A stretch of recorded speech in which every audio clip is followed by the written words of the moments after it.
Assalamualaikum warahmatullahi wabarakatuh. Perkenalkan, nama saya Indah Wulandari dengan NIM 1205001203353. Saya merupakan mahasiswi semester 3 pada program studi Teknik Informatika dan dari kelas C. Pada kesempatan kali ini saya akan membahas sedikit mengenai statistika deskriptif, di mana itu merupakan salah satu materi yang saya pelajari pada mata kuliah probabilitas dan statistik. Dan tidak lupa pula saya menghormati dosen pengampu saya, yaitu Ibu Siti Ramadhani. Baik, mari kita lanjut ke soalnya. Jadi soalnya yaitu berikut merupakan data mengenai mahasiswa setiap jurusan pada Fakultas Tarbiyah sebuah universitas Islam di Indonesia. Jadi di sini terdapat tabel di mana dan tabelnya terdapat nama program studi dan jumlah mahasiswa pada tahun 2019. Di sini ada 7 program studi. Yang pertama yaitu pendidikan geografi dengan jumlah mahasiswanya 220, program studi kimia dengan jumlah mahasiswanya 280, program studi ekonomi dengan jumlah mahasiswa 400, agama Islam dan jumlahnya yaitu 500, program studi matematika dengan jumlahnya 400, program studi bahasa Inggris dengan jumlah mahasiswa 300, dan yang terakhir yaitu program studi bahasa Arab. Jumlah mahasiswa pada tahun 2019 itu yaitu 320. Jadi untuk masing-masing variabel pada tahun 2019 ini kita diminta untuk menghitung yang pertama yaitu rata-rata atau mean, median, modus, kuartil pertama dan ketiga. Soal yang kedua, hitunglah varian, standar deviasi atau simpangan baku, rank, interkuartil rank, coefficient of variation, dan z-score. Soal yang ketiga yaitu apakah terdapat distribusi miring pada soal ini atau scale. Kita masuk pada soal nomor 1 yaitu untuk menghitung rata-rata, median, modus, kuartil pertama dan ketiga. Untuk memudahkan kita, di sini kita mengurutkan datanya terlebih dahulu, dimulai dari data yang terkecil dan yang terbesar. Di sini data terkecilnya yaitu 220 dan yang terbesar 500. Jadi rumus dari rata-rata yaitu X bar sama dengan X1 ditambah X2 ditambah titik-titik ditambah Xn per N. Jadi N di sini yaitu jumlah dari program studinya di sini. Atau bisa juga rumusnya dengan X bar sigma I sama dengan 1 sampai ke N dari X per N. Jadi karena N di sini N-nya itu yaitu jumlah program studi. Jadi di sini jumlah program studinya itu 7. Jadi kita masukkan angkanya X bar sama dengan X1-nya itu 220. X2-nya 280, X3 300 sampai X7-nya 500. Jadi X bar sama dengan 220 ditambah 280 ditambah 300 ditambah 320 ditambah 400 ditambah 400 ditambah 500 kemudian dibagi dengan jumlah N. N-nya itu yaitu jumlah program studi. Jadi di sini terdapat 7 program studi. Jadi dibagi 7. X bar sama dengan 345,71. Jadi rata-rata dari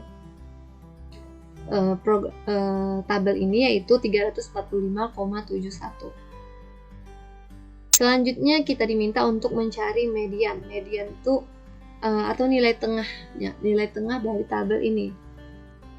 Jadi rumus dari mediannya itu N ditambah 1 per 2. N-nya kita masukkan yaitu 7 ditambah 1 per 2 jadi 8 per 2 sama dengan 4. Jadi median terletak di tabel nomor 4. Jadi kita bisa lihat di sini mediannya yaitu 320 karena terletak di tabel yang keempat ini. Selanjutnya yaitu mencari modus. Modus itu artinya itu nilai yang sering muncul. Jadi kita bisa langsung melihat dari tabel ini nilai berapa yang sering muncul. Jadi di sini yang paling sering muncul yaitu 400 karena 400 di sini muncul sebanyak 2 kali. Jadi modusnya sama dengan 400. Selanjutnya mencari kuartil 1 dan kuartil 3. Jadi rumus untuk mencari kuartil 1 yaitu N ditambah 1 per 4. N-nya seperti yang kita tahu tadi, N-nya itu 7, kita masukkan.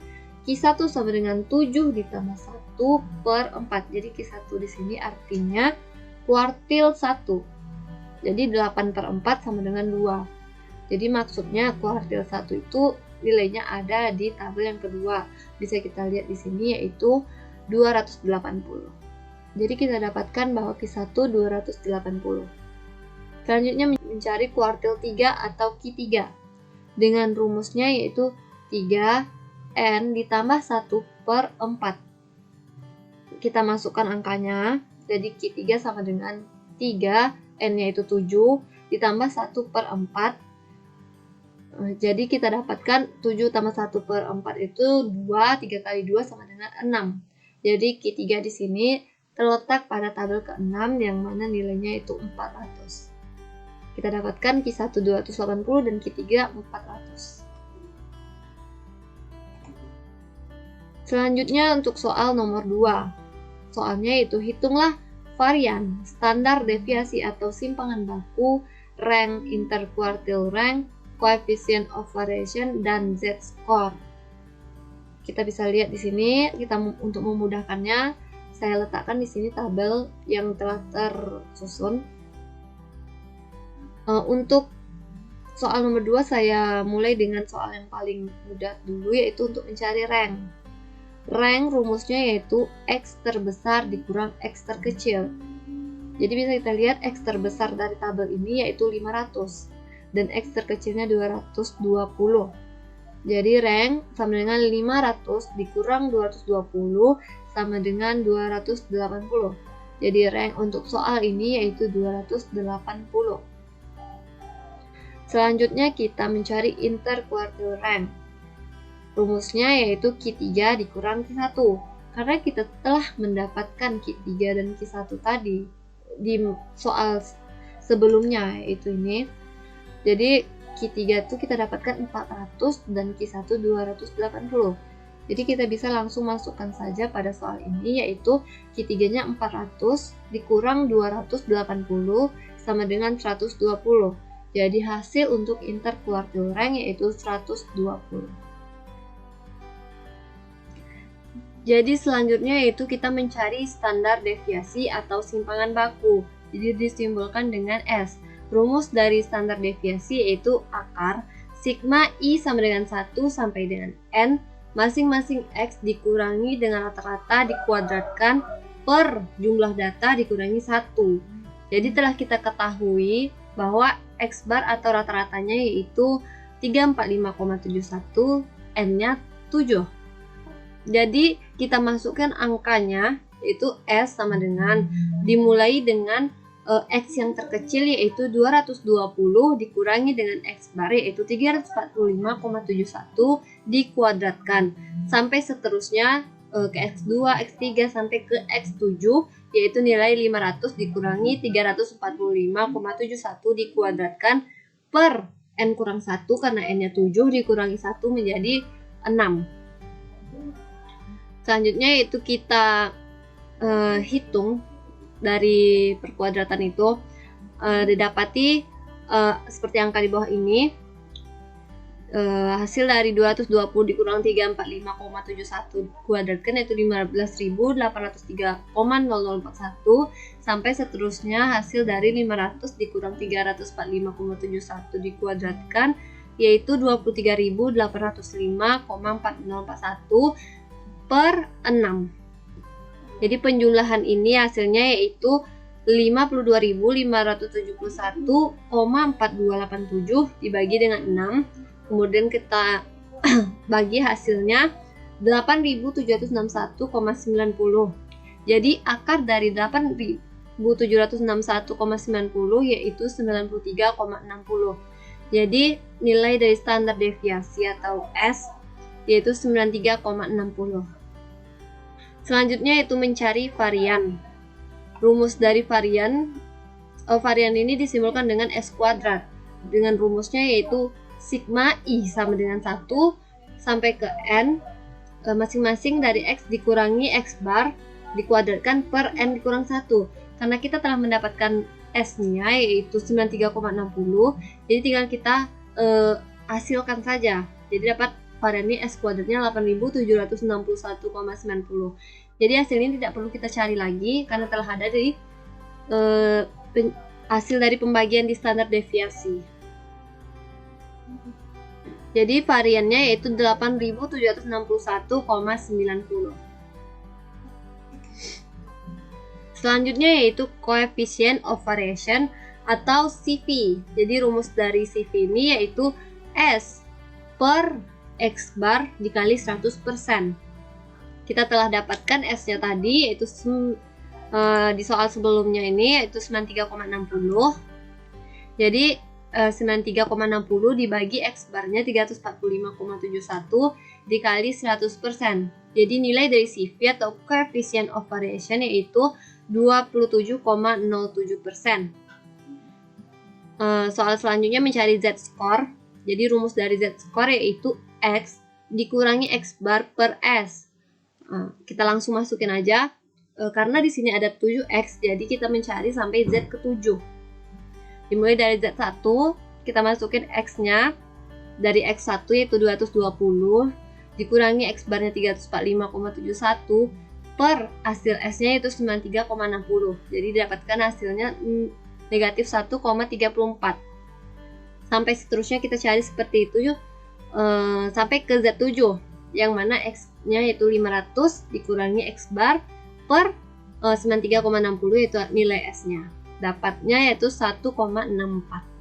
Soal terakhir yaitu apakah terdapat distribusi miring atau skewed? Jawabannya ya, terdapat. Jadi distribusi miring atau skewed-nya ada 3 model. Yang pertama yaitu left skewed, yang kedua symmetric, dan yang terakhir right skewed.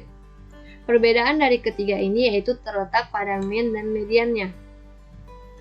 Kalau untuk yang pertama left skewed, berarti mean-nya atau rata-ratanya lebih kecil dari median. Untuk yang symmetric yaitu mean-nya sama dengan median, jadi nilainya sama. Yang terakhir yaitu right skewed, mediannya lebih kecil dari mean atau rata-ratanya. Jadi pada soal ini hasil nilai dari mediannya itu lebih kecil dari rata-ratanya. Karena bisa kita lihat dari pencarian tadi bahwa median itu di sini nilainya 320 dan mean atau rata-ratanya 345,71. Jadi untuk distribusi miring atau skewed-nya pada soal ini yaitu menggunakan right skewed karena median lebih kecil dari mean-nya atau rata-ratanya. Jadi untuk soal ini terdapat distribusi miring atau skewed-nya yaitu menggunakan right skewed karena pada soal ini mediannya lebih kecil dari mean atau rata-ratanya, yaitu mediannya 320 dan rata-ratanya 345,71. Baik, itu saja yang dapat saya sampaikan pada kesempatan kali ini mengenai statistika deskriptif.